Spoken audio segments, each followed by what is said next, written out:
Bien, c'est un mamar que le Rabbi a prononcé Shabbat Parashat Shemot, qu'on voit le 23 Tevet, c'est le Vachim Shat, Tafshin Gimel, il y a 40 ans, qui est basé sur le Maftir, sur l'Haftara.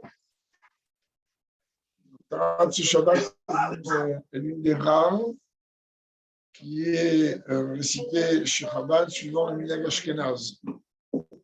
D'habitude, le rôle des Haftarot, lorsqu'il y a pas beaucoup, mais quelques-unes, il y a des divergences d'opinion. En général, chez Chabad, ça tranche pratiquement comme Sfaradim. Et là, c'est l'une des rares, il y en a deux, je crois, dans l'année, où le Minhag il est qu'on tranche sur cette Ashkenaz. Je n'ai pas fouiné honnêtement. Il y a une raison, c'est clair qu'il y a une raison. Ok. Oui, je suis du Kovetz, c'est là. Allez, on y va. Abaï Miashresh Yaakov, donc dans les temps futurs, Yaakov va étendre ses racines. Yatzitz par Israël, et Israël donnera des bourgeons et des fleurs. Et ils vont remplir la surface du globe de fruits. Bon. On va en train de nous dire, tout simplement, on va nous parler du système de comment un fruit arrive sur un arbre, de la floraison. Au début, il y a un bourgeon, des fleurs, ensuite des fruits. Seulement là, on voit que quand on parle, je suppose que ça va être certainement les questions qui vont être posées en partie. Quand on parle de fleurs et de bourgeons, on utilise le terme Yaakov. Et lorsque on parle de fruits, alors on utilise le terme Israël. C'est certainement une des questions qui va être simplement posée. Mais on va laisser le Rabbi parler, c'est beaucoup plus simple. I n'est pas souzé, et Watrat Haftarat Parashat Shemot, ce verset, et le démarrage de l'Haftarat de Shemot. Et l'Admo Azaken, non Torah Or, et les Rebbeim après viennent préciser et poser des questions, en fait.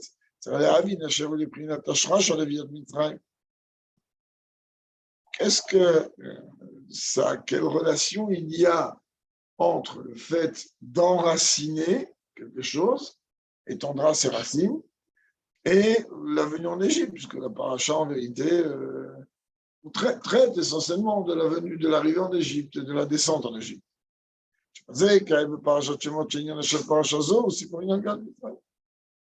Puisqu'on sait très bien qu'il y a un klal, il y a une règle générale, que l'Haftara a une relation directe avec la paracha, et qu'on voit que la paracha tout entière traite du début de l'exil d'Égypte et de l'exil d'Égypte dans sa globalité, on ne va pas dire le rapport avec le fait qu'on est en train de me parler d'étendre des racines, et des fruits, et des bourgeons, et des fleurs.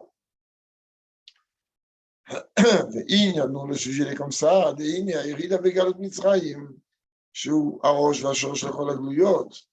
on comprend que la descente dans l'exil d'Égypte, que l'exil d'Égypte représente donc la maquette de la tête et la maquette, la racine de tous les autres exils.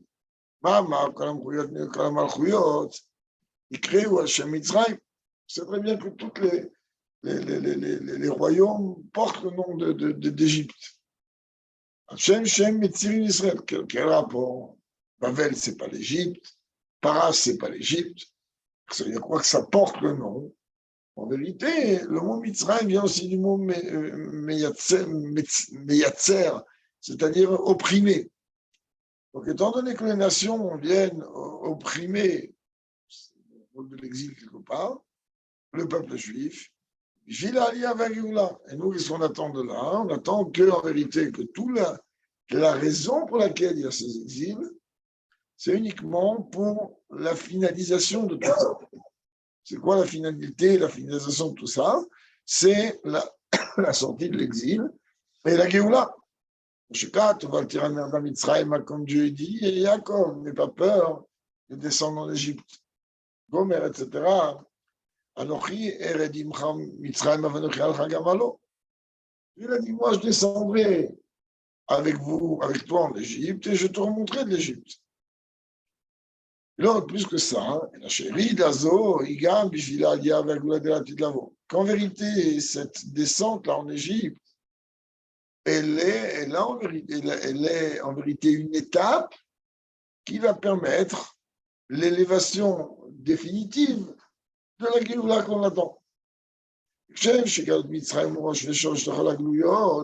Donc, de la même manière que l'exil d'Égypte représente la tête et la source de tous les exils, c'est pareil concernant la sortie de tous les exils qui vont suivre, jusqu'à et inclut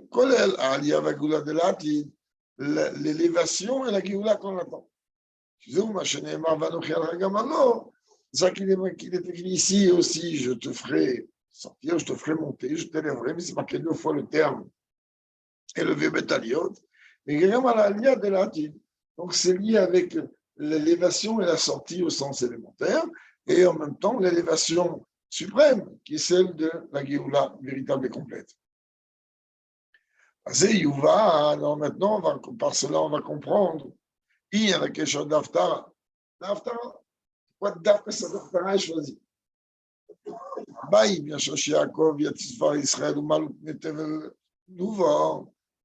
Maintenant, on comprend la relation qu'il y a entre le fait que l'on dit que dans le futur, Yaakov va étendre ses racines et qu'il va faire sortir des bourgeons, qu'il va fleurir et Israël emplira le globe de fruits. Quel rapport il y a avec les parachutes de Merd Beviat Yaakov Van Mitzrayim? Quelle relation il y a avec la paracha qui nous parle de la venue de Yaakov et des enfants en Égypte? Là, on va dire voici les noms des enfants du peuple juif qui arrivent en Égypte.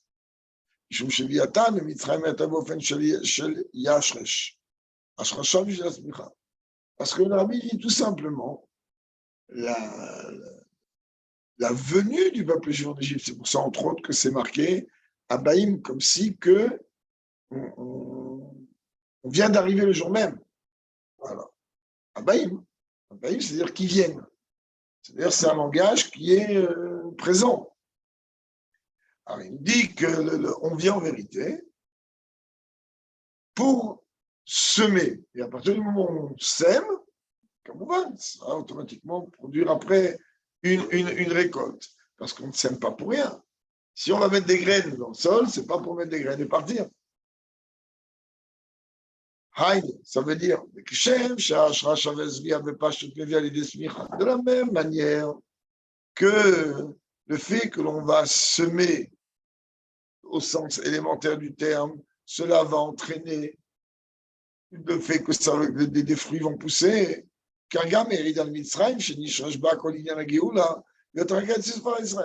C'est comme ça en vérité le galout d'Égypte.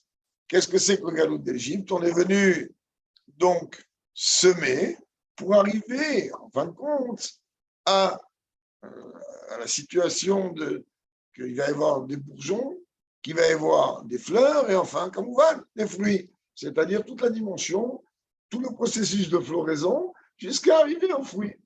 Donc, il dit, et ça ne touche pas seulement la Géoula d'Égypte, mais ça touche, puisque l'Égypte est la maquette de tous les autres exils, ça touche tous les exils, inclus le nôtre. Comme c'est marqué, et ils vont remplir le globe de fruits.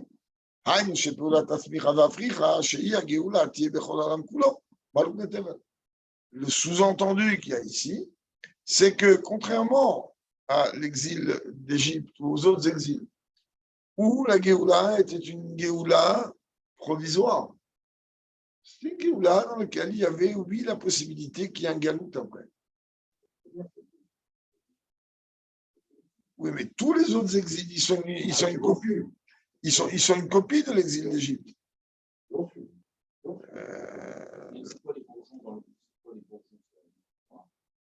Ça, on va voir dans le Mahamar, c'est des étapes. Un fruit, il y a d'abord. Planté avec les 70 les fèches qui sont descendus en Égypte, qui ont donné après d'accord derrière, ont grandi là-bas. Ils ont grandi là-bas, c'est dans un forger. Certaines, comme on dit que là-bas, l'Égypte, c'était le creuset qui avait. Oui, on va voir ça. Ah, ça, c'est bon. Et donc, bon, on va voir si le rabbi parle après, mais enfin. Sinon, on va voir c'est quoi les bourges. Je comprends que la fleur qui va éclore, c'est la Tiglalo, la dernière Géoula. Non, mais toute la dimension on va voir ce que Rabbi va dire, mais toute la dimension de bourgeons, de fleurs et de fruits, la Géoula, c'est les fruits. C'est pas des fleurs. La Géoula qu'on attend, donc c'est les différents exils, que chaque exil, en vérité, a porté une étape jusqu'à arriver aux fruits. De la même manière que dans la floraison, il y a d'abord des graines, une terre qui est labourée, ensuite des graines qui sont posées, après ça va germer, après ça va produire des bourgeons, après des fruits, des fleurs, et ce n'est qu'à la fin des fruits. Ça veut dire qu'en vérité, ce sont des étapes de différentes galoutes pour arriver à la finalisation qui est les fruits. Comme on le dit de façon très claire, le fruit de mon travail, c'est quoi le fruit de mon travail? C'est-à-dire toutes les étapes qu'il y a eu dans mon travail, sauf c'est sorti ça, ce qu'on appelle sortir le fruit. Ou, si on veut prendre un autre exemple, comme le rabbi est venu dire au Rav Azimov et à sa femme, à Shalom, le rabbi est venu dire, nous, on a semé, maintenant on va récolter. Donc nous, on a fait une étape par notre présence à Paris, et vous, maintenant, vous allez récolter, en vérité, vous allez passer à une autre étape.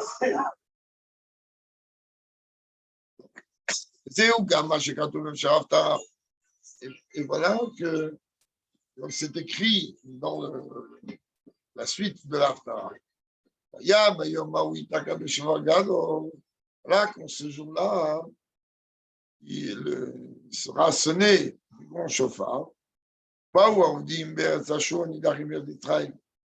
vont venir donc les exilés d'Assyrie, ceux qui se sont perdus de terre d'Égypte. C'est-à-dire que on vient nous dire qu'à la fin du Galout, tout le monde va se rassembler en Terre Sainte. Peu importe si les gens sont dans une situation de Eretz Ashur ou Eretz Mitzrayim, c'est-à-dire des gens qui se sont perdus, assimilés, ou peu importe ce que l'exil il a pu leur procurer, du monde entier, tout le monde va se réunir. Pour être assimilé complètement, quoi. Pas que chaque pourrait devenir. Mais c'est ça le but de la Géoula. Il y en a 10,5, il y en a 10,5, on ne sait pas où elles sont. Je ne sais pas. Quand je dis je ne sais pas, c'est-à-dire qu'il y a des spéculations sur des différents peuples qui existent aujourd'hui et qui ne sont pas officiellement juifs, qui pourraient l'être. Moi, je n'ai pas vu de réponse du rabbi là-dessus. Je n'ai pas dit que je connais tout ce que le rabbi a dit, mais je ne sens pas que le rabbi a traité le sujet. Il y a d'autres opinions qui disent qu'en vérité, elles sont perdues, mais de l'autre côté du Sambation, c'est-à-dire dans une dimension qui est terrestre tout en n'étant pas terrestre. On ne peut pas spéculer comme ça. Il est clair qu'on n'est qu'une tribu et demie maintenant. Donc, il y a 10 tribus et demie. Où elles sont pas, j'en sais rien. J'en sais rien. Alors, il dit en vérité, mais ce qui est clair, c'est qu'au moment de la Géoula, on saura qui est qui. Ça veut dire que. Mais à partir du moment où, si on va venir dire que les Chinois, ils sont juifs, je ne sais pas quoi, j'en sais rien moi. les Indiens, non, mais jamais qui. Ben, au moment de la Géoula, il y aura un dévoilement de Dieu. Dans les Neshama, puisqu'un juif, même s'il se comporte comme un goy, il reste juif. Neshama, elle va éclore, comme elle va donner des bourgeons, des fleurs, et ça va donner des fruits. Mais il y a une opinion, ça le Rabbi le ramène, que au moment de la Géoula, il y a une période qui est indéfinie dans le temps. Ça peut durer une journée, ça peut durer 1 heure, ça peut durer une semaine. Rabbi dit, on ne peut pas déterminer. Tout ce qui est temporel au niveau prophétie, on ne peut pas l'affirmer avec une certitude absolue.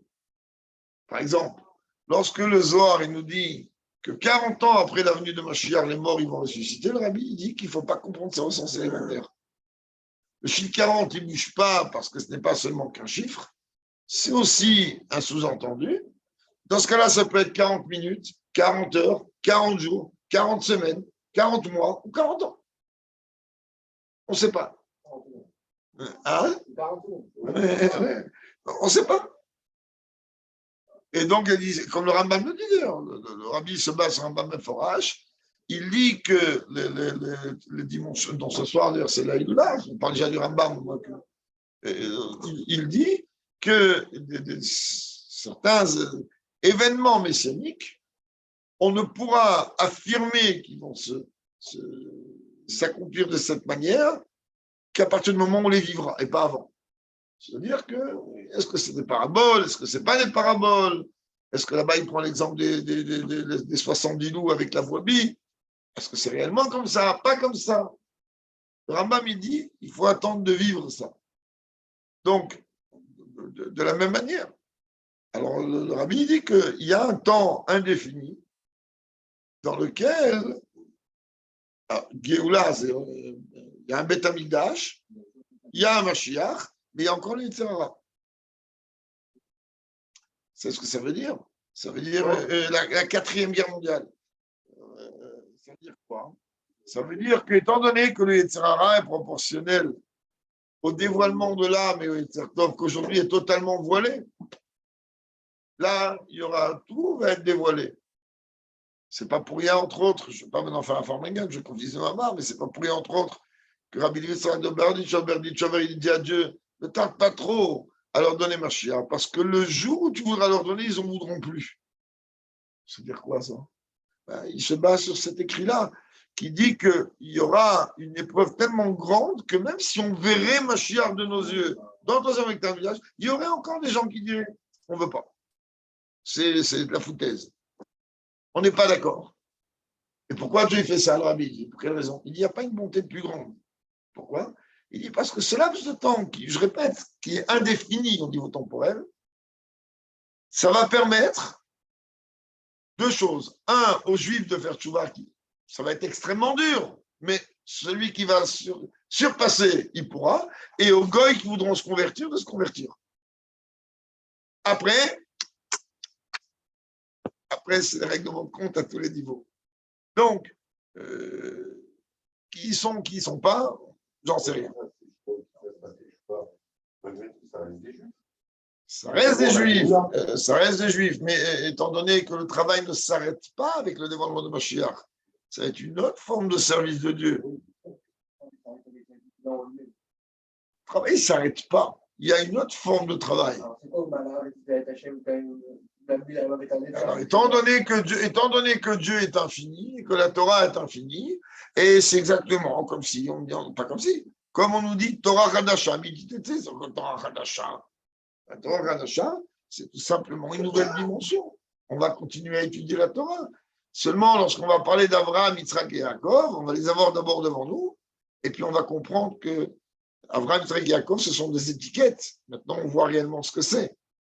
Et qu'est-ce que cela représente dans mon service de Dieu une fois que tout ça est dévoilé? Sans compter le fait que tant qu'on ne vit pas les choses, on ne peut pas. Qui je suis moi pour venir dire, mais ça va être comme ça? Aucune idée. Aucune idée. Mais ce qui est clair, c'est que moi, je ne peux m'engager que sur ce que j'ai lu du Rabbi, de dire que c'est un chesed que Dieu va faire pour nous permettre de savoir où se situer, où te mettre. Mais comment on va? C'est pas une chose facile. Allez, donc d'une manière ou d'une autre, les Juifs du monde entier vont se rassembler autour du Beth Amikdash. Et en Eretz HaKodesh, sans compter le fait que tout le monde entier deviendra Eretz HaKodesh, tout va s'élever, donc le monde entier deviendra Israël. La terre d'Israël tout entière deviendra Yerushalayim. Yerushalayim deviendra la Kedusha de Harabait. Le Harabait, il deviendra la Kedusha du Beth Amikdash, le Beth Amikdash du Kodesh HaKodashim, le Kodesh HaKodashim de Ha'atzmaut. Donc tout va prendre une proportion beaucoup plus élevée. Tout le monde viendra se rassembler. Allez. Le prat, il n'est pas sous écart pour le Tagioula, Bebet Ofane Galut. Et plus en détail, ce verset, en vérité, il est en train d'expliquer sur l'action de la Géoula dans deux dimensions d'exil. Il nous parle, Eretz Ashur, nous parle de la Syrie, et Eretz Mitzrayim, et la terre d'Égypte. Ceux qu'on dit qu'ils sont perdus dans la terre de la Syrie, c'est Assyrie, pas la Syrie, c'est pas en deux mots. D'accord? Dans la traduction spirituelle, on est en train de parler tout simplement des Juifs qui sont totalement plongés dans les plaisirs de ce monde. C'est-à-dire, c'est du matérialisme au plus haut niveau et dans tous les sens. Qui Ashur, Milachon, Osher Vetanoul. Car Ashur, c'est les mêmes lettres que Osher, qui veut dire quelqu'un d'heureux, d'accord? Vetanoul et plaisir. Mais ceux qui sont perdus viendront d'Égypte. Ceux qui sont perdus, les Juifs totalement perdus. Ah, pourquoi on fait le parallèle avec l'Égypte? Car l'Égypte, rappelant l'étroitesse, ils sont complètement perdus. Ils sont comme enfermés en prison, car l'Égypte est une prison. D'ailleurs, ces deux dimensions-là, on les a vécues dans l'exil d'Égypte elle-même. Qui est la source de tous les exils.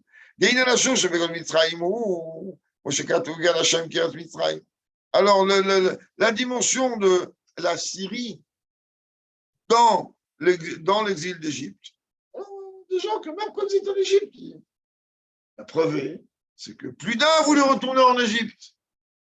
Comment tu veux retourner en Égypte? Ceux-là, ils ne sont même pas sortis.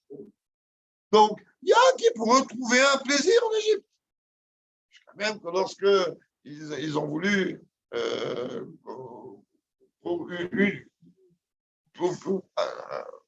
אני ביקשתי שיוריד את זה 10, רק מצלצל. Et donc, à partir de là, qui ont trouvé, donc, pour eux, l'exil, c'est très bien, c'est merveilleux. Il y a aussi des gens, bon, aujourd'hui, on peut pas réellement comparer, car aujourd'hui, merci mon Dieu, dans la majeure partie des pays du monde, on ne reçoit pas de coups, en général.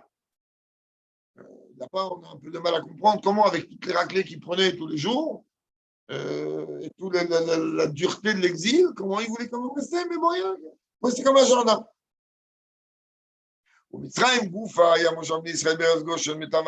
Maintenant, n'oublions pas, si on veut regarder la Bible, l'aspect positif de ce qu'on vient de dire, que le plaisir dans l'exil d'Égypte, c'est la terre de Goshen. Là-bas, la tribu de Lévi qui résidait. Elle étudiait la Torah. Ça m'embêtait. Mais il y avait quand même aussi la dimension du galout, de cette étroitesse, les gens ont perdu d'Égypte. Et ce qu'on va faire, ce que va engendrer la Géoula, c'est que peu importe notre degré d'éloignement et d'écart qu'on a pu avoir pendant toute cette période du galout, en galout, au moment de la Géoula, tout le monde va être rassemblé, peu importe notre degré d'éloignement de Dieu et de sa Torah, tout le monde y viendra se prosterner dans le troisième Beth Amikdash, prosterner à Dieu. D'ailleurs, quand on dit tout le monde, c'est tout le monde dans le sens élémentaire du terme, même les goïms, qui beiti bet tefila, ikarel echol ha'amim. Et surtout au moment de la Géoula. Shlomo Amelech, lorsqu'il a construit le Beth Amikdash, le premier Beth Amikdash, il a prévenu tout le monde. Il a dit, comprenez, vous avez la possibilité, même vous, d'offrir des offrandes au Beth Amikdash. Vous avez la possibilité de venir vous prosterner devant Dieu et prier. Il n'y avait pas de filote ou autre, même pour les Juifs. Chacun s'exprimait comme il voulait. C'est pour ça que d'où le verset vient, qui beiti fila, ikarel echol ha'amim. Ma maison est une maison de prière, elle est appelée par tous les peuples maison de prière. Quand chacun veut qu'elle va remettre au moment de la Géoula, comme le Rambam il tranche là-bas, l'offre de Koulam se remettra, tout le monde servira Dieu d'un même élan. Oui, là on comprendra ce que ça veut dire. Aujourd'hui, on ne comprend pas trop. Le Pashtout, il n'y a rien qui va bouger de la Torah. Ça prendra des dimensions différentes. Alors, ça prend des dimensions différentes que dans la traduction, on va imaginer que, comme il y a un verset qui nous dit, mitzvot betelot la'atid lavo, que les mitzvot vont être annulés. Est-ce qu'on peut imaginer à un moment que la Torah va être annulée? Jamais d'avis. Annulée, c'est-à-dire que la lumière qui se dégage de l'accomplissement d'une mitzvah, bien qu'aujourd'hui on ne la voit pas trop, eh bien, au moment de la Géoula, ça sera tellement géant qu'à côté d'aujourd'hui, c'est comme si vous allumez une allumette dans un endroit où on est en plein jour, à midi, en plein été. Il n'y a aucune influence de l'allumette. Donc, tout ça, encore une fois, ce sont des notions qu'il faut d'abord les vivre et voir comment exactement cela va se traduire.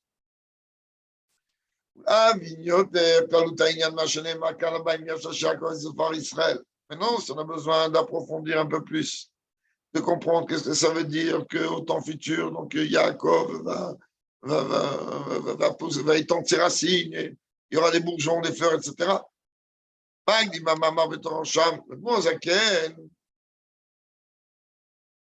Préface, si on peut dire dans son Mamar Lavan Torah, parce que tout quoi Maravaye, bon, Yaakov Yotrecha Israël. Ainsi parle Dieu. C'est qui Dieu? C'est ton créateur Yaakov, et Yotrecha, celui qui t'a formé, c'est aussi qui t'a créé, mais déjà une autre forme. C'est le monde de Bria et le monde de Yetzira. Ici, là, on voit encore une fois qu'on utilise pour Echa pour Yaakov, ton créateur, et Yotzrecha Israël, c'est celui qui t'a formé, c'est aussi celui qui t'a créé, celui qui t'a fait.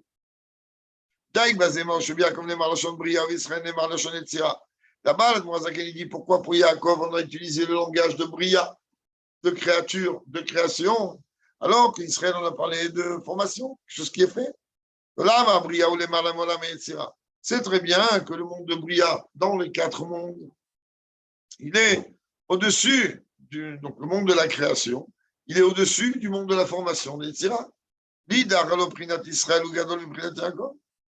d'un autre côté, le niveau d'Israël est supérieur au niveau de Yaakov, puisque Israël, ce sont les initiales de l'Irosh, enfin les termes quand on intervertit les mots, les lettres, on arrive à l'Irosh, et Yaakov, c'est Yud Ekev, donc Israël représente le niveau du peuple juif, qui est au niveau le plus haut, Yaakov, peut-être le niveau le plus bas. Or là, on utilise, pour Acha Yaakov, on utilise le monde le plus haut pour Yaakov et le monde inférieur pour Israël. Il dit quelque chose qui ne va pas. Donc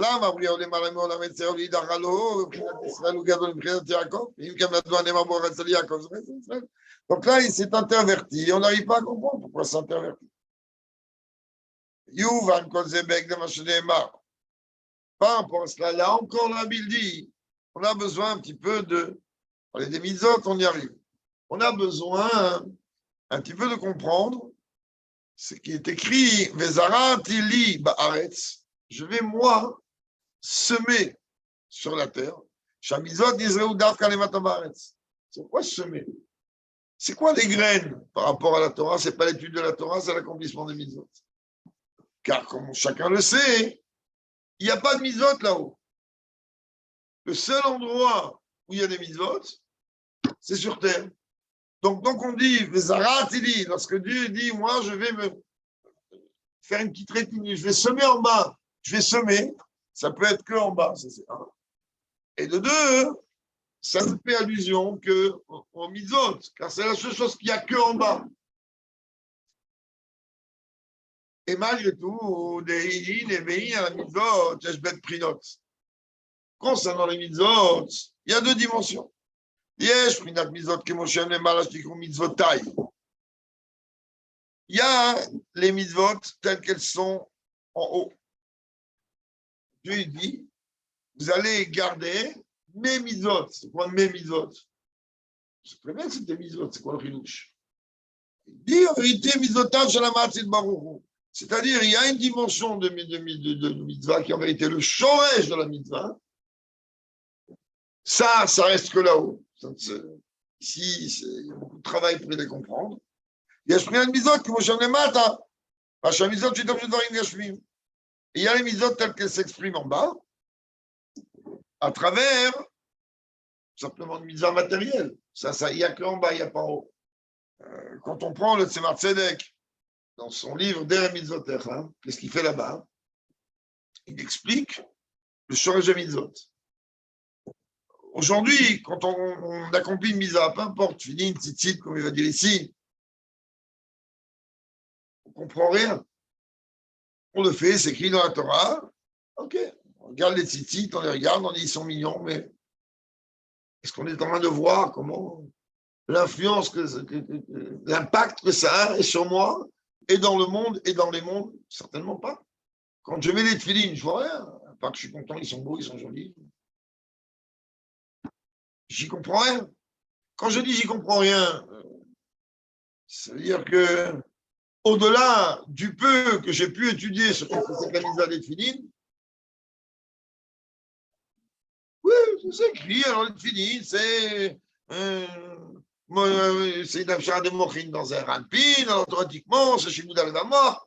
Ok, c'est écrit dans Shrahour, c'est écrit dans Chassidut, c'est très bien, mais il faut après que je me casse un peu plus la tête.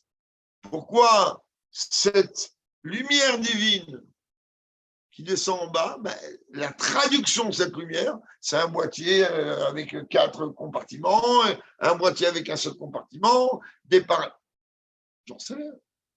Je répète, quand je dis j'en sais rien, tout est expliqué. Mais même lorsque l'on va étudier, c'est pas dit qu'on va réellement comprendre ce que l'on veut. De la même manière, je prends chaque passage, on prend les 4 espèces, on n'arrive même pas à imaginer que dans les moments les plus hauts de l'année, car comme chacun le sait, qu'on l'a déjà dit et redit, Sukkot c'est encore plus haut que Rosh Hashanah et Yom Kippour et Kal Seret Teshuvah, puisqu'ils ont besoin de ça pour arriver. Alors, je suis en train de prendre un cédra avec une branche de palmier.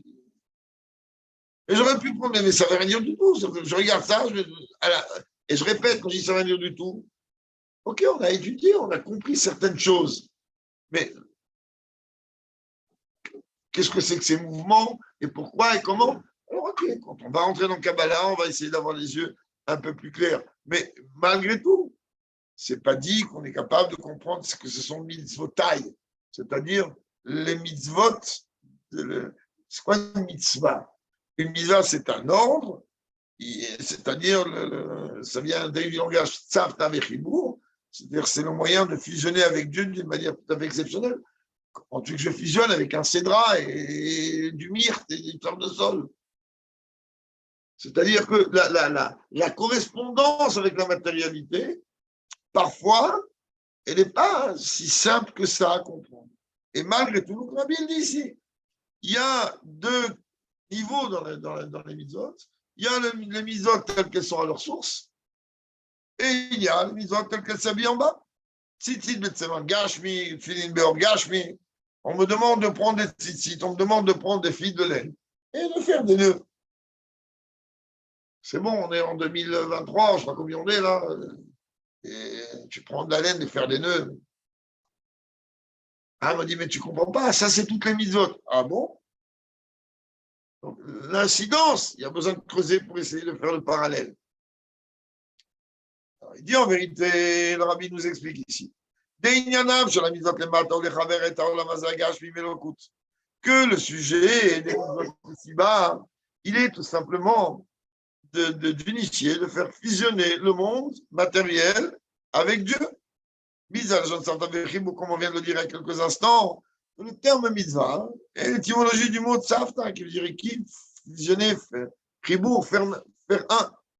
Allié des énémas vezarat et limites ba'aret, c'est comment je suis une garine, sarir l'isra, tobar zavka.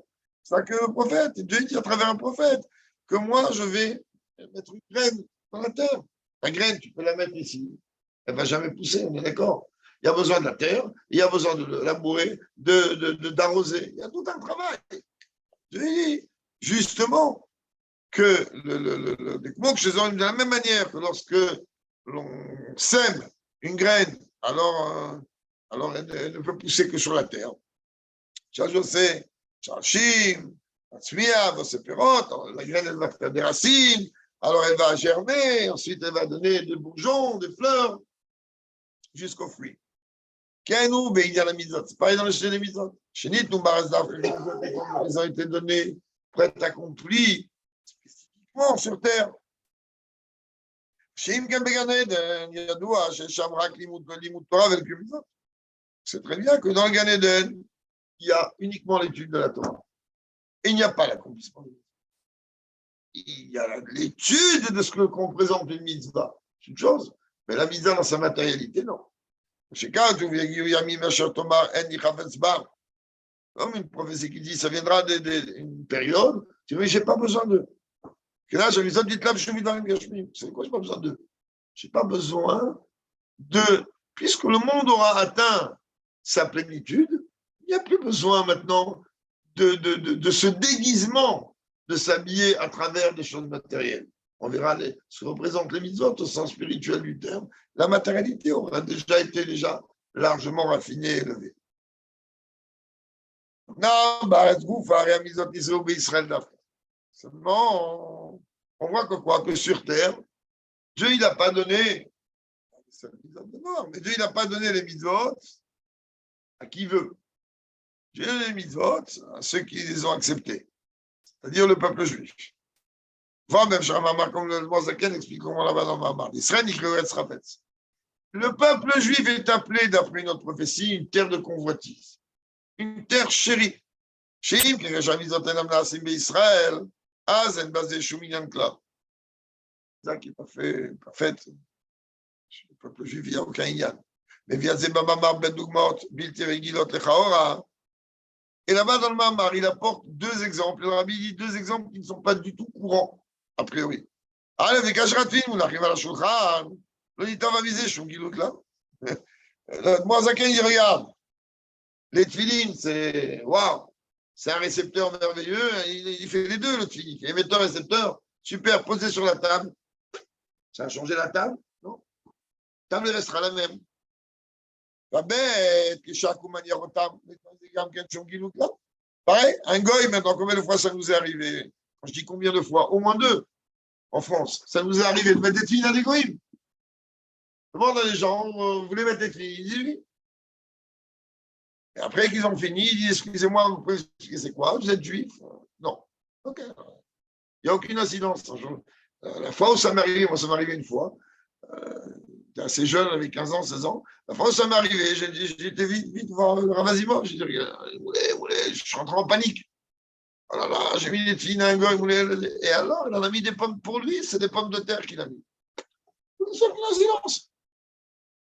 Rien. Zéro. Donc, en vérité, les mitzvot, elles ont besoin du peuple juif. Moulé, une fois, il m'a dit, j'avais mis des filines en arabe, et je suis après. Et le rabbin, il me dit, c'est pas grave, c'est comme si tu as mis sur un arbre. Ouais, il m'a dit, c'est comme s'il a mis des pommes de terre. Bon.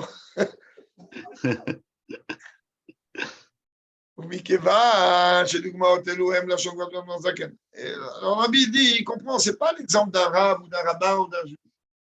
C'est l'exemple d'un rabbi et pas n'importe lequel, le premier. On sait très bien que Mélad Moazaken est extrêmement minutieux dans les termes de précision. On peut dialoguer pendant des heures sur une précision de langage. Là, le rabbi nous explique comment on doit décortiquer un Torah, on va décortiquer un Torah ou un Mabar, un Moazaken. Dans donné ces exemples-là, c'est le langage précis du Admor Hazaken. Qui a Sefer Torah, Nitras Ben Shimon, Toshemim, Shashmo, et le Shan Admor Hazaken. Bien que Rabbi dit, d'accord, Torah, en vérité, ont été imprimés par rapport à ce qui a été retranscrit. Mais comme Makom, avec vous, Jean de Tzemar Tzedek, et Guillaume Maharim Tev, chez les Fous. Le Tzemar Tzedek, le petit-fils d'Admor Hazaken, dans le troisième Rabbi Lubavitch, lui, il a relu et corrigé chaque mot. Comme c'est le Qatar, chez le Dak à Rochem, chez Minimelo, le Tzemar Tzedek, lorsqu'il voyait une annotation, il voyait des termes qui ne correspondaient pas à ce que son grand-père aurait pu dire, alors il met une annotation en disant ça ne m'étonnerait que ça soit le langage de mon grand-père. Non, c'est très bien que l'Admor Hazaken est venu le voir en rêve et lui a demandé d'écrire les annotations, etc. Lui, il ne voulait pas. Après, il est venu aussi en rêve chez les enfants du Tzemar Tzedek. Et lui, il n'a pas dit à raconter à ses enfants. Quand ses enfants sont venus voir, il dit, mais Zaïdi, grand-père, il est venu, un vrai grand-père déjà, il est venu en rêve, il a demandé qu'on assiste pour que toi, tu mettes tes annotations. Là, il a fait. Donc, on voit que c'est un match très précis. Je m'amusais. Chez Karel Admor Hazaken. Bon, voilà, je mets une parenthèse. Donc, il est clair que ça, c'est le langage de l'Admor Hazaken. Alors, maintenant quoi? Ça veut dire que ces exemples-là, ils doivent nous donner un enseignement d'une précision en ordre. Caché à Tfilin, on arrive à la Shulchan, chaque manière rotam, et ben c'est Shuminyan Cloud. L'Admor Hazaken, il comprend bien que les Tfilin posés ailleurs que sur un juif. Même quand c'est un humain, c'est un goy, c'est un humain, qui va les mettre. Il n'y a rien, il n'y a aucune incidence, il n'y a aucun effet. Car les mitzvot, elles doivent être accomplies par Israël, le peuple juif. Pourquoi? Comment on est appelé? On est appelé une terre de convoitise. On est appelé une terre. Les mitzvot sont des graines.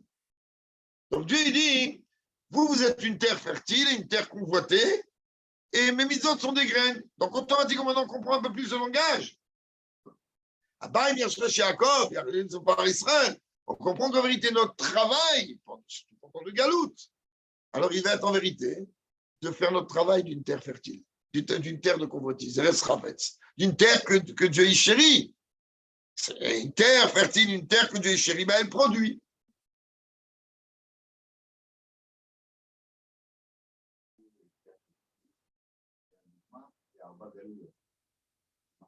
Non, Abaïm, c'est la question que Rabbi a posée au début du Mamak, qu'a priori, ça n'a pas de relation avec l'Égypte.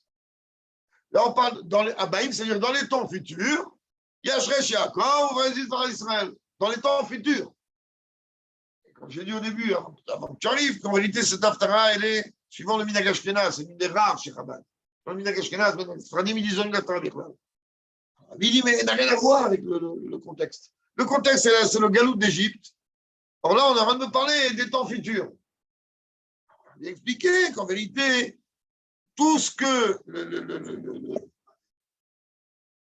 oui, non, mais l'Haftara, elle ne parle pas de galout. Elle parle en vérité de ce qui va amener la Géoula. Elle ne parle pas de galout. Elle parle du résultat de notre production pendant la galoute qu'on verra au moment de la Géoula. Ce qu'il dit ici.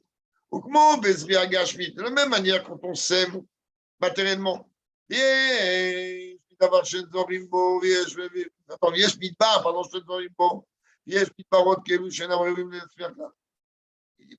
y a des déserts où on peut, oui, semer et ça va faire pousser quelque chose. Il y en a d'autres où il n'y a rien, il n'y a que du sable. Il n'y a rien du tout avec.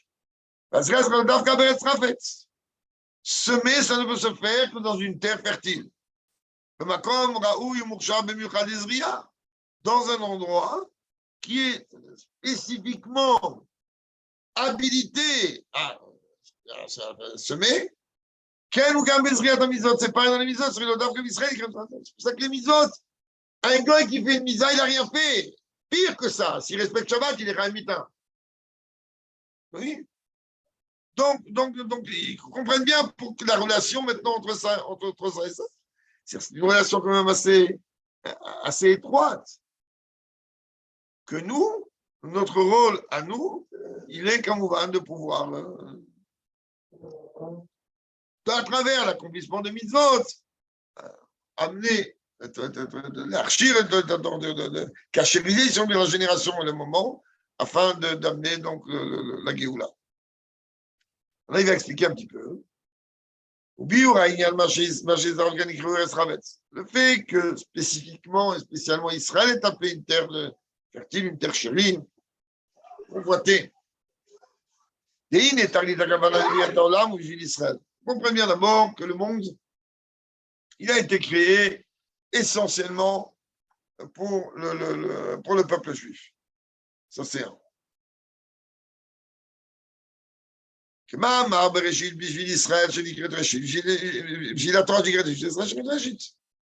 c'est marqué dans le premier Rachid de la Torah. Bereshit, il dit c'est qui Rachid? C'est qui le commencement? C'est-à-dire c'est qui la source de l'intention? Il dit c'est la Torah et c'est le peuple juif. Les deux ils sont Bereshit. C'est marqué que le peuple juif il est pour Dieu Kadosh.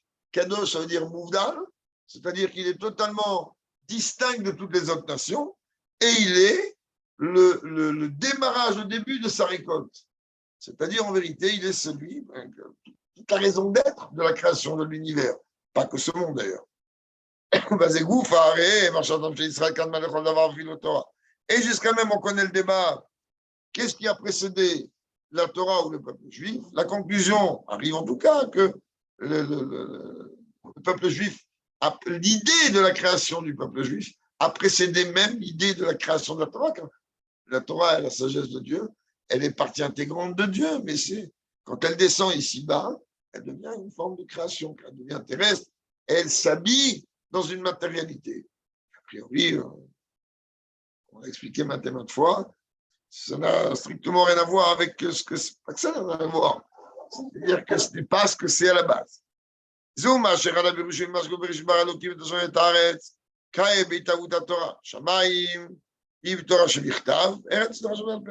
Rabbi dit, il y a un autre commentaire qui vient dire. Au commencement, Dieu créa le ciel et la terre. De quoi on parle? C'est quoi le ciel, c'est quoi la terre? On est en train de parler au début qu'au commencement, qu'est-ce que Dieu a fait?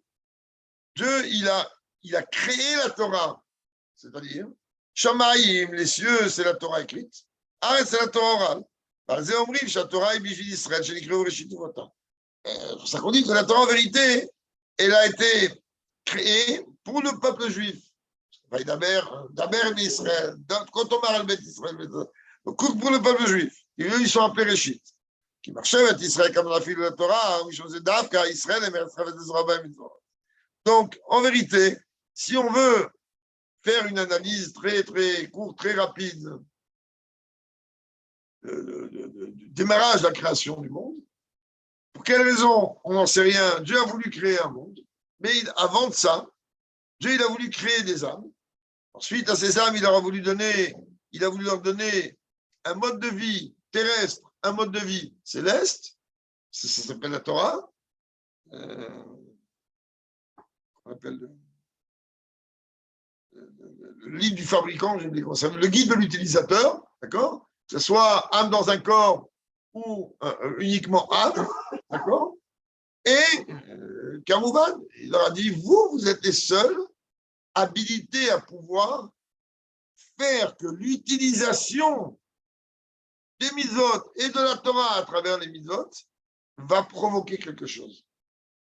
C'est pour ça que la comparaison est que nous, on est comparé à une terre fertile. On est comparé à une terre que lorsqu'on va mettre des graines de citronnier, ça va pousser des citrons. On va mettre des graines de pommiers, ça va pousser des pommes. Et ça, la terre, elle sait le faire. Alors, maintenant, il y a une autre découda par rapport à ça. Moi, je ne suis pas un spécialiste du vin, mais le peu de choses que je connais du vin, je sais très très bien qu'il y a des endroits qui sont des terrains suivant leur position géographique. Ils sont la terre, elle a une certaine fertilité exposée au soleil de telle manière, elle est fertile de telle manière, alors elle est capable de donner un vin d'une qualité, enfin des raisins d'une qualité telle qu'ils vont donner un vin. On peut payer très très cher la bouteille. Et c'est surtout à la base lié, je répète, du peuple que je connais, moi je connais ça par rapport à des mamaris, mais pas par rapport à la réalité du terrain, la fertilité de la terre. Ensuite, tout le processus, ça je ne rentre pas là-dedans. Mais ça commence et la projection, c'est-à-dire l'orientation, c'est exactement le terme. L'orientation. Oui, bon. Moi j'ai vu ça comme ça brièvement, mais d'une manière concrète, oui, c'est Rabbi ici. Alors, c'est pour ça que même chez le peuple juif, alors il y a des juifs qui sont capables de donner du très bon vin, suivant leur orientation et suivant beaucoup de choses, suivant comment on les a travaillés, comment ils sont travaillés, puisque c'est une terre fertile. Alors, mieux on va les travailler, et plus ils donneront du raisin d'une certaine qualité, ils donneront un très bon vin, au fur et à mesure de l'âge d'ailleurs. Un vin qui prend de l'âge, n'est-ce pas? Oui, ça qu'on parle de Yaakov et Israël.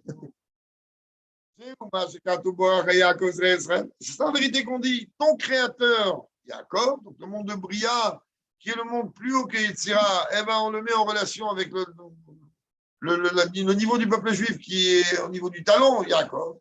Yotzrecha, Israël, c'est tout à fait Israël. Étant donné que l'idée, la notion du peuple juif, c'est une chose qui a précédé toute autre chose que Dieu a décidé de créer. C'est pour ça que, exclusivement, par notre accomplissement de mitzvot à nous, les Juifs, et notre mise en application de la Torah, chaque instant permet au monde de continuer d'être omniprésent, d'être omniexistant, comme on l'a expliqué dans le monde. Parce que Dieu dit, s'il n'y a pas ma Torah, Dieu dit, écoutez-moi bien, s'il n'y a pas ma Torah, je n'ai pas besoin ni du ciel, ni de la terre. C'est vrai, il n'y a pas ma Torah. Tu vas me dire que le ciel et la terre, c'est la Torah écrite et la Torah orale. Et tu dis, non, mais comprends. S'il n'y a pas quelqu'un qui va l'appliquer, j'ai pas besoin de tout le monde. Là-haut, il y a tout ce qu'il faut. Là-haut, il y a tout ce qu'il faut. Il n'y a pas d'Etzerara, il n'y a pas de corps. Il n'y a pas besoin de venir commencer à parler des termes terrestres, des trucs qu'on ne comprend rien, on ne sait même pas ce qu'elle veut.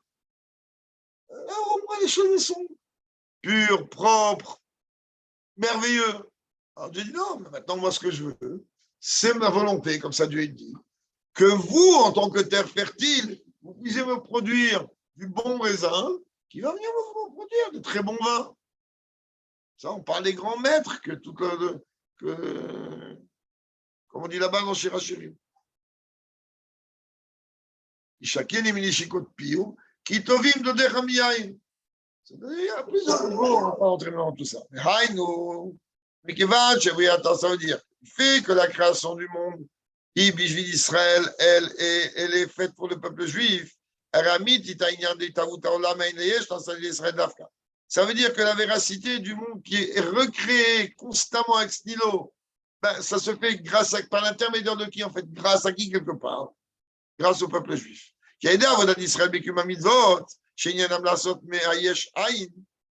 Parce que le fait que nous on accomplit les mitzvot, qu'est-ce qu'on fait? On a déjà expliqué que là-haut, il y a un Elokut Bepshitut et Olam Betrachut. Metziut Betrachut. Elokut Bimtsiut, Dieu, et on voit là-bas clairement, alors que l'Olam c'est Trachut. Voilà comment il peut exister quelque chose à part Dieu. Ici, on fait l'inverse. C'est ça qu'on dit là-haut, c'est quoi? C'est Aïn et Yesh. Du néant vers une création, c'est pas le néant, parce qu'on traduit néant parce qu'on ne saisit pas, donc d'un niveau de Dieu qui est appelé Aïn, ce n'est même d'être que Ani, on a déjà expliqué. Et ça, mais ici, on fait quoi? On fait exactement l'envers. Ici, on prend la matière et on remonte vers le niveau de Aïn. Et donc, automatiquement, il y a et le monde, il continue à être recréé constamment avec Nilo.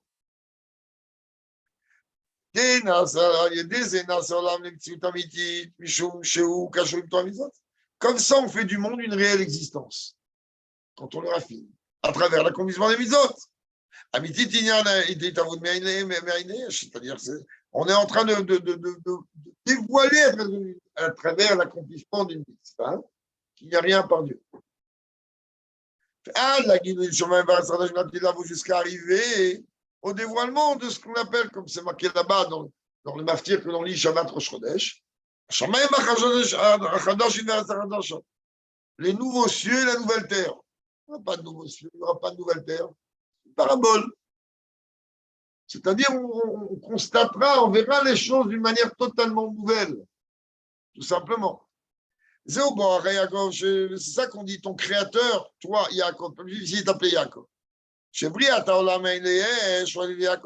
Simplement.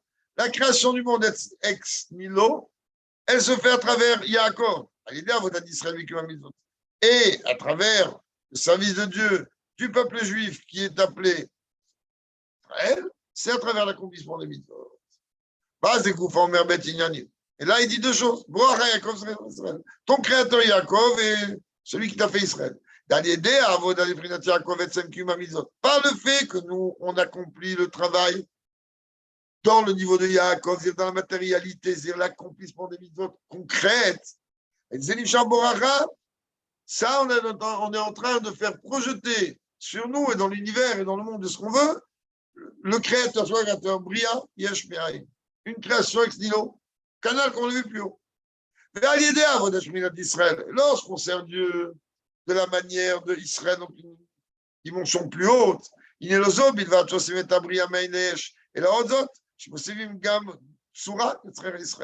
pas seulement que on fait de la création une création ex nihilo, mais puisque ça, on lui donne une forme à cette création. Si on lui donne un sens, qu'on comprenne que cette âme, elle se réjouit matin, midi et soir, qu'elle a été créée pour qu'on puisse poser des livres de Torah dessus, qu'on puisse poser même des ordinateurs avec des mots de Torah dessus, et qu'on puisse lui taper dessus en répétant des mots de Torah.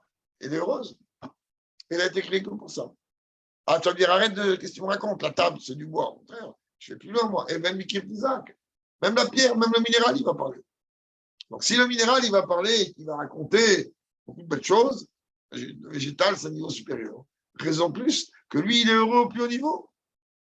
Il dit, j'aurais pu, Dieu préserve, finir dans une maison d'Avodazara pour ne pas prendre d'autres exemples. Et là, il finit où? Il a fini dans un endroit dans lequel il intercepte, encore une fois, nous on ne voit rien, mais lui intercepte tout un tas de dimensions de Torah qui sont liées avec ça. Et c'est ça qui est écrit que dans le futur, Yaakov, il va agrandir ses racines. Par Israël, il va bourgeonner, fleurir Israël, etc. Et que la dimension globale et concrète des mitzvot a lieu principalement sur terre ici. De la même manière que la graine est semée essentiellement sur la terre. Oui.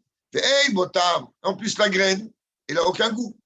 Alors, quand les filles, il dit, OK, il n'a aucun goût. Il dit, non, j'ai mangé, je ne sais pas qui ça arrive, mais j'ai mangé un pépin, mais je l'ai croqué d'un citron, d'une clémentine. C'est amer, c'est un goût. Ravi de lui. Quand je te dis que la graine, elle n'a pas de goût, ne serait-ce que vis-à-vis du fruit lui-même, quand on mange la graine, elle n'a pas le goût du fruit. Sans compter que, comme chacun le sait, que la graine, elle ne peut commencer déjà à produire quoi que ce soit qu'à partir du moment où elle pourrit. Il faut bien nous montrer que ce n'est pas la graine qui va venir. Il y a ici une force, une force à qui Dieu permet donc de générer, etc. Car la misot, comme ça, les misot, elles s'habillent donc dans les choses matérielles. Là,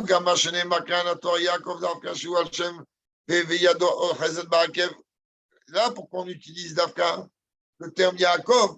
Yaakov, pourquoi il a été appelé Yaakov? Simplement parce qu'il tenait le talon de Esav. Il veut dire Gomer, ne veut pas dire Esav. C'est vrai que ça veut dire que le talon, on représente le niveau le plus bas, donc la chute la plus basse. Alors, ça veut dire quoi? Au contraire, ça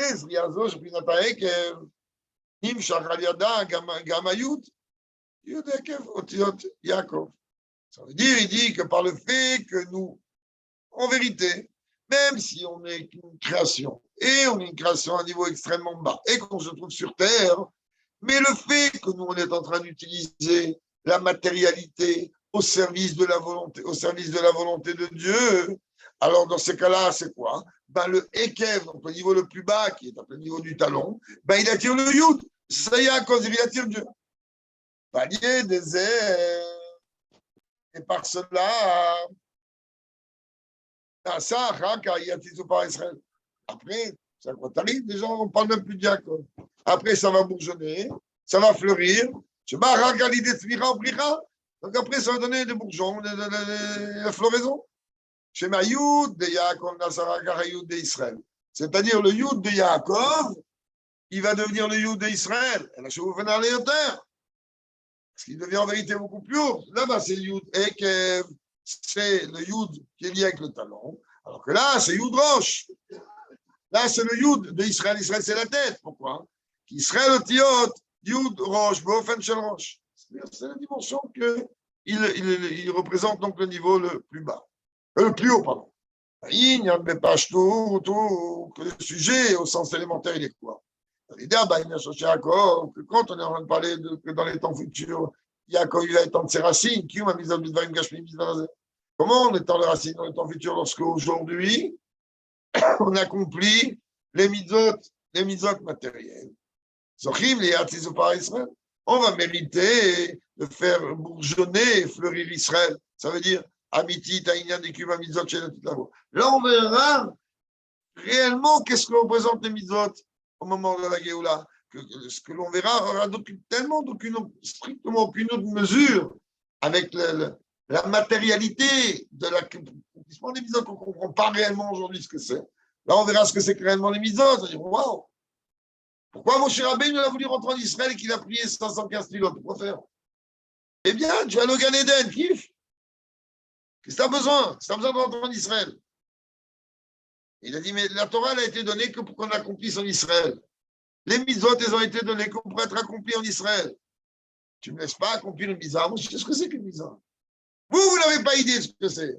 Moi, je sais ce que c'est, dire un schéma Israël en me levant le matin avant le semaine de la fin du schéma. Vous ne savez pas ce que c'est. Alors moi, je vais accomplir, moi je vais des tefilines, je vais les mettre en Israël, les tefilines. Je sais ce que c'est mettre des tefilines. Il nous dit ici, et après on arrivera donc à la véritable notion de l'accomplissement des mitzvot. On Torah Traim par Shad Vaïchi, comme c'est expliqué dans Torah Traim, Diadmo Emtsaï par Shad Vaïchi. Même cher, et dans la suite de la Bavecha, les Côtes de Marash, et aussi dans le Mamarim du Rabbi Marash. Biur Mashomrim, Veshamna Sefer Gdotot Saner, où là-bas, le Rabbi Marash explique qu'est-ce que ça veut dire qu'on dit la tefila. Et là-bas, donc, en ce temps-là, on fera les fanera, on accomplira les mitzvot. De quelle manière? Comme l'ordination de ta volonté. C'est-à-dire que ça veut dire aujourd'hui, on a accompli les mitzvot parce que Dieu il a ordonné. Mais on les accomplit. Comment on peut les accomplir? Haramim sont venus nous donner des précisions de langue, des précisions comment on accomplit les tefilines, comment on accomplit les zouzas. Certainement, c'est la précision la plus totale, la plus absolue. Quand il y aura la Géoula, alors on verra que y a certaines choses, certainement, qui vont peut-être améliorer d'une manière ou d'une autre, ou accomplir d'une manière ou d'une autre. Ça veut dire quoi? C'est-à-dire qu'on arrivera à une précision de la mise en application de la volonté de Dieu comme au moment de la Géoula. Pour l'instant, on accomplit comme la Chaim me dit d'accomplir, et c'est ce que je dois faire. Je ne sais pas où aller, je ne sais pas où échapper. C'est pour ça que pour l'instant, il y a différents minagim dans l'accomplissement des mitzvot.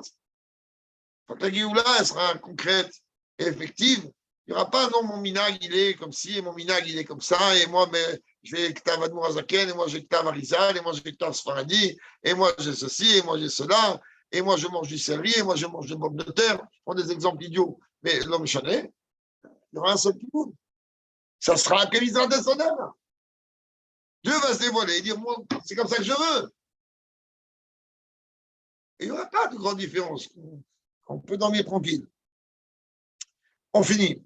Et en vérité, la globalité du contenu donc de l'Haftara, il est par le fait qu'on est en train de dire que plus tard, donc, Yaakov étendra ses racines, c'est-à-dire le fait que nous, maintenant, pendant le temps du galout, on va faire attention à l'accomplissement des mitzvot comme il se doit, et tout notre service de Dieu pendant le temps du galout. On arrivera au moment de la Géoula de voir bourgeonner, de voir fleurir. Et ça, on est au niveau d'Israël. Et là, on aura aussi la continuité de l'Aftara. Quand ce temps-là, Dieu sonnera du grand chauffard. Et tous ceux qui sont perdus dans la Syrie ou je ne sais quoi, d'où, comme on l'a vu plus haut, eux, ils vont arriver tous, tout le monde va se réunir, Barakodesh Birushalayim, sur la montagne Sad Yerushalayim. Ça puisse s'accomplir, mais Mamash, rapidement de nos jours et concrètement. Je te rappelle que ce soir, c'est la Iloula du Rambam et de Rabbi Yaakov Abouchatzira et certainement d'autres maîtres encore, et qu'on puisse avoir la Géoula immédiate. Et l'une des décisions qui doit être prise, certainement, est liée par le fait que l'on doit faire attention au Limoud Rambam d'une façon concrète.